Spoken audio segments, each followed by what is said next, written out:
We spend many, many, many hours at work. Regardless if we're at home and working via Zoom or any other way, we spend time with colleagues, with our manager, with our peers, with our team. You asked me, how can I deal with a toxic relationship at work? And my answer is, firstly, you have to try and fix a relationship. Maybe part of your behavior isn't helping. Maybe there's just a miscommunication.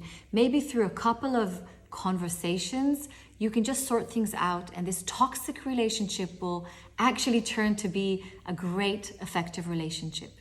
But if that is not the case, and there really is a toxic, ongoing relationship that you feel cannot be repaired, and you're feeling bad, you're feeling anxious, you're feeling worried about this person or the relationship, you should really speak up.